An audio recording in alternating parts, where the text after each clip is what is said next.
He painted the Parc des Princes with poetry.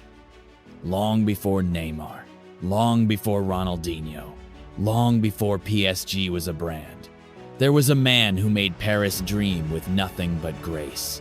They called him elegance incarnate, a midfielder who moved like silk, dribbled like he danced, and shot like an assassin.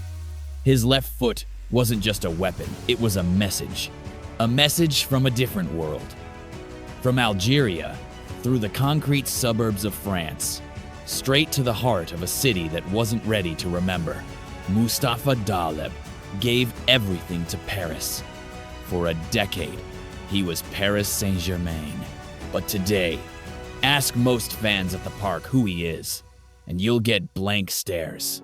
No banners, no chants, no documentaries. Why? Why did Paris forget its first genius? Was it because he played before the cameras arrived? Because he was too elegant for the chaos of headlines? Because his name didn't sell shirts? Or because, deep down, France wasn't ready to honor a legend who came from the wrong side of the Mediterranean? This is not just a story of a footballer.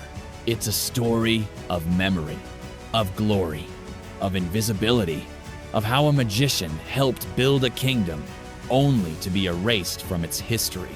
Mustapha Dahleb was everything PSG needed, long before PSG became what the world knows today. But sometimes, football chooses to forget its poets, and that more than any defeat is the real tragedy. In the early 1970s, Paris was still a football desert. Unlike Marseille or Saint-Étienne, the capital lacked a real identity on the pitch. It was a city of fashion, politics, and power, but not football. PSG, newly formed in 1970, was just a name struggling to survive in the shadows of older, more established French clubs. Their fan base was small, their ambitions modest, their stadium often half empty. But as the clubs searched for legitimacy, a new kind of player arrived. One who didn't shout, one who didn't demand, one who simply played with such beauty and ease that even silence became applause. Mustapha Dahleb was born in Béjaïa, Algeria, in 1952, a country still healing from the wounds of war. His family, like many others, crossed the Mediterranean into France, bringing with them more than just hopes of a better life. They brought culture, rhythm, a way of seeing the world that was different and often not welcome. Growing up in a France that still struggled to accept its Algerian immigrants, Dahleb found refuge in football. His talent bloomed quickly. He joined CS Sedan Ardennes, then had a short stint at CR Belouizdad in Algeria. But his destiny truly began in 1974 when he signed with Paris Saint-Germain. He was 22 years old. PSG paid 1.3 million francs to bring him in a club record at the time. It was a gamble. But from his very first touch, fans could sense it. This man was different. He wasn't fast. He wasn't physical. But he was visionary. In a League One still dominated by hard tackles and rigid tactics, Dahleb played like a painter trapped in a concrete room. His dribbles weren't just tricks, they were escapes. His passes weren't just assists, they were invitations to dream. And soon, Paris responded. Fans began flocking to the Parc des Princes, not just to watch football, but to watch him, a left-footed maestro who seemed to glide rather than run, who could thread a ball through three defenders like threading a needle. Between 1,974 and 1,984, he scored 85 goals in the league, an astonishing number for a midfielder. For years, he held the record as PSG's all-time top scorer until the arrival of Zlatan Ibrahimovic 3 decades later. But Mustapha Dahleb was more than just numbers. He was a symbol for the North African community in France. He was a mirror of hope. A reminder that elegance could come from the margins, that an Algerian name could shine in the heart of Paris. That talent knew no passport, and yet his story would never be told with the same reverence as others. Because for all his brilliance, Mustapha Dahleb remained a man outside the spotlight. A man playing in a time when French football media still ignored artistry if it wore the wrong name or spoke with the wrong accent. He played in an era without global television rights, without social media, without the megaphone of branding, no flashy agents, no hype machines, just football, just joy, just Dahleb. He helped PSG win their first Coupe de France titles in 1982 and 1983, back-to-back triumphs that signaled the club's slow rise.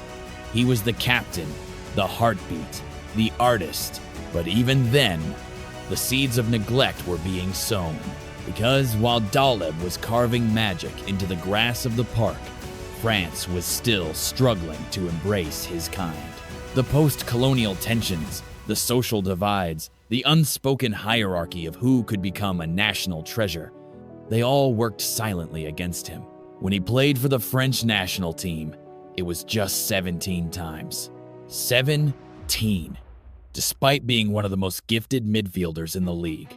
And when he retired in 1985, there were no grand tributes, no farewell tour, just a quiet disappearance into the pages of forgotten brilliance. What happened? Why was his light dimmed so quickly? The answers, like shadows, linger in the next chapter of his life. When Mustapha Dahleb arrived at PSG in 1974, the club was barely out of infancy. It had only recently merged into its modern form, still unsure of its identity, still searching for a soul. And in many ways, Dahleb gave it one. He didn't just play football, he orchestrated it. In a team of journeymen and raw talent, he stood out like a violinist in a marching band. Fans started calling him Le Prince du Parc, the Prince of the Parc des Princes. Every home game became a stage, and every ball that touched his left foot was a note in a symphony few had ever heard before in French football. His partnership with strikers like Carlos Bianchi and later Dominique Rocheteau gave PSG its first taste of attacking flair. His assist count climbed. His goals became regular headlines. And yet, something curious always clung to Dahleb's rise. He never truly fit the narrative. France, still navigating its complicated relationship with Algeria post-independence, often looked at Dahleb through a different lens. While his club celebrated his grace, his country kept him at arm's length. In an era when Michel Platini was being hailed as the golden boy of French football, Dahleb remained quietly on the sidelines, rarely acknowledged in the same breath. Between 1974 and 1984, he became the most important player in PSG's early history.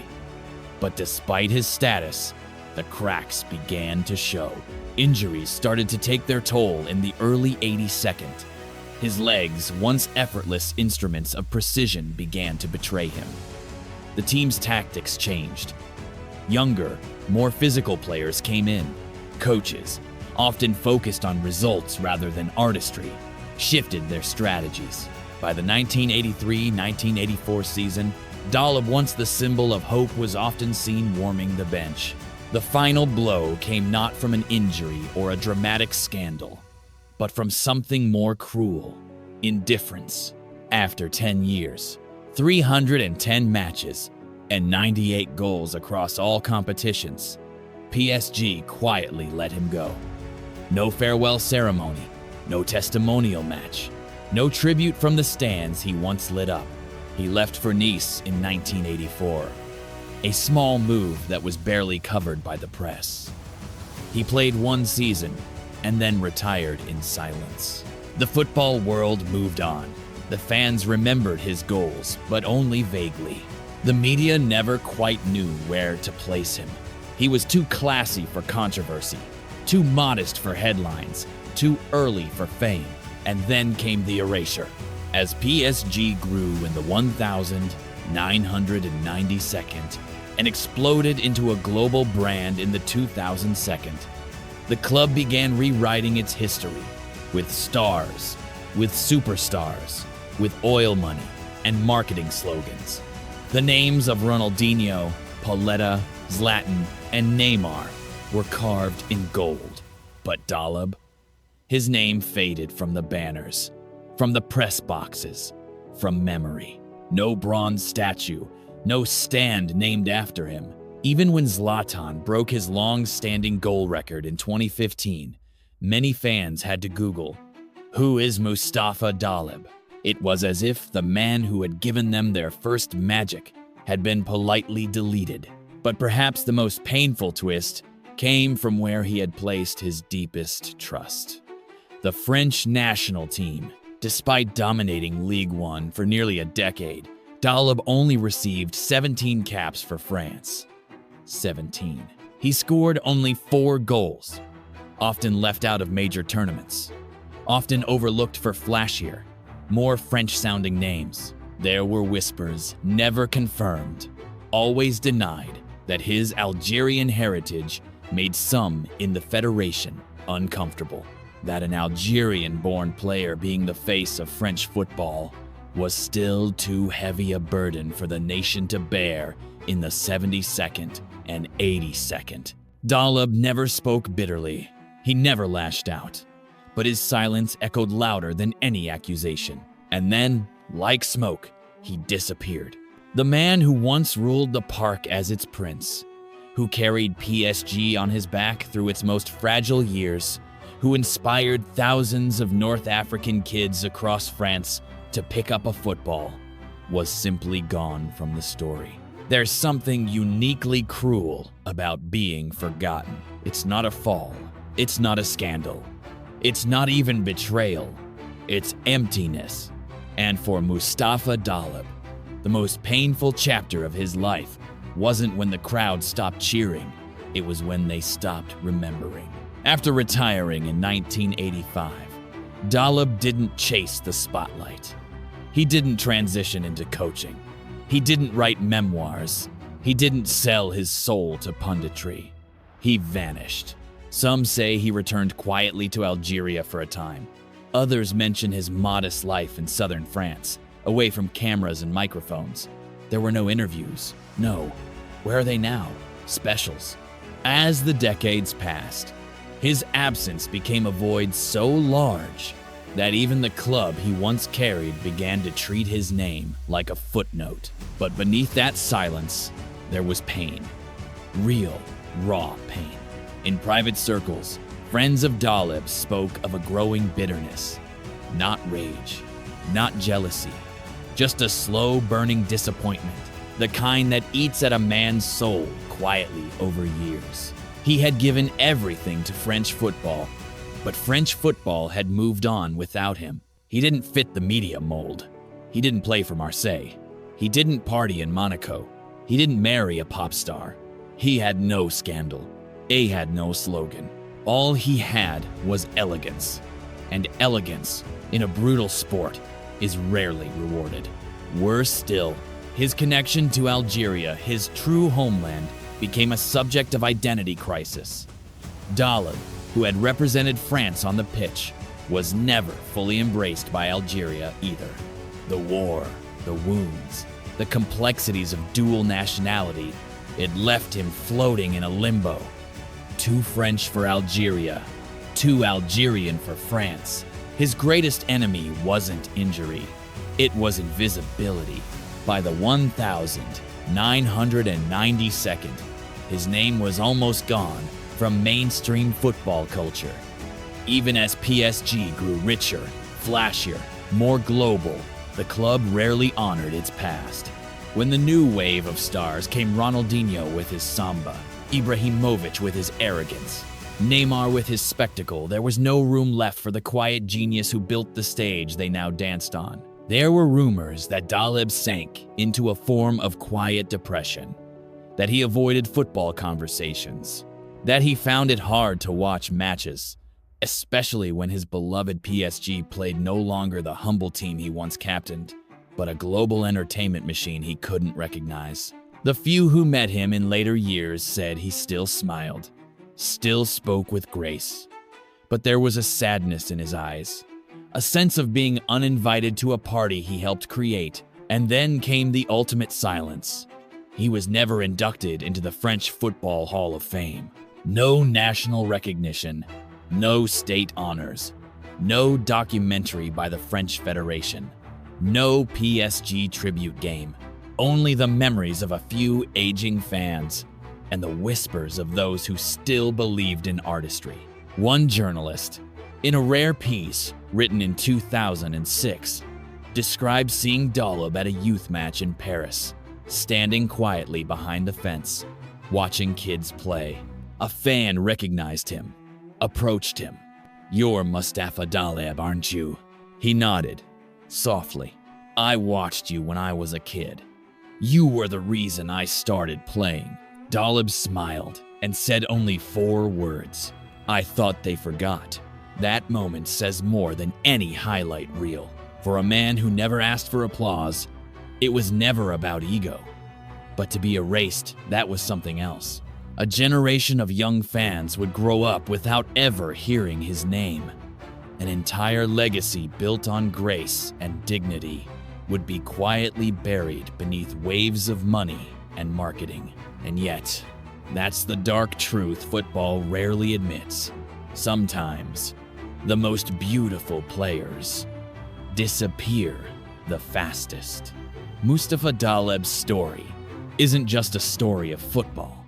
It's a story of how history gets written and who gets to be remembered. When we look back at the legends of the game, our minds are trained to recall the loudest, the flashiest, the ones who arrived when the cameras were ready. But what about the ones who came too soon? The ones who laid the foundation? The ones who played for love, not for likes? Dahleb was PSG before PSG was glamorous. He was League One's poet in a league still obsessed with muscle. He was North African grace in a country still grappling with colonial scars. He was a leader without a spotlight, a maestro without a microphone, and maybe that's why he vanished from the collective memory. There's something uncomfortable about his silence, something unsettling about how little is said of a man who did so much. Is it easier for football to erase the inconvenient parts of its past? The parts that don't sell shirts? The parts that remind us that legends too can be forgotten? When Zlatan Ibrahimovic broke his goal record at PSG, he was showered in praise, press, fireworks. But when reporters mentioned whose record he broke, few even knew the name. Mustapha Dahleb, the artist, the architect, the invisible king of an empire that never crowned him. It raises questions we all need to ask. Would he have been celebrated more if he was born 2 decades later? Would he have gotten more national caps if his name sounded different? Would we talk about him more if his career had ended in scandal, not silence? And perhaps the most painful question of all, did we forget Mustapha Dahleb because he was too humble to remind us of his greatness? In a world obsessed with drama and spectacle, his tragedy is that he had neither. He had only beauty. And football, as we've seen time and time again, has a habit of abandoning beauty when the next shiny thing comes along. But make no mistake, Dahleb mattered. He mattered to the kid from the Paris suburbs who didn't feel seen. He mattered to the immigrant families who finally saw a name like theirs on the back of a jersey. He mattered to a club still finding its soul. He mattered to France, even if France never said it out loud. So we ask you, was Mustapha Dahleb a wasted genius? Or a silent victim of football's selective memory? Did we lose him too soon? Or did we simply never deserve him? Time has a strange way of polishing memories, but it can also bury them. Today, when you walk past the roaring stands of the Parc des Princes, You'll see murals of Neymar, echoes of Mbappe, and souvenirs of modern stars. But somewhere beneath the layers of neon and marketing, beneath the billion-euro banners and new chants, there's a ghost on that pitch. He wore the number 10. He moved like a breeze. He passed like a poet. He loved this club before it was loved by the world. Mustapha Dahleb didn't need a golden era to shine. He was the golden era long before the gold arrived. His legacy isn't just in goals or trophies, it's in meaning. He gave an identity to a club that had none. He gave a voice to people who had been silenced. And he did it with grace, without asking for anything in return. And that, perhaps, is the most noble kind of legend. He is a reminder of a time when football was played for the joy of creation, not the machinery of fame. When being a hero didn't require a brand deal or a camera flash, just a ball, a left foot, and a little magic. The modern game may not remember Mustapha Dahleb, but the soul of PSG, the part untouched by money and marketing, still whispers his name. In the way the ball glides across the grass, in the way a pass slices through defenders, in the awe of an old fan who remembers, if only for a moment. He's gone from the field, but never from the story. Some legends never ask to be told, but today we tell his story. For Mustapha, for elegance, for memory, because sometimes remembering is the tribute.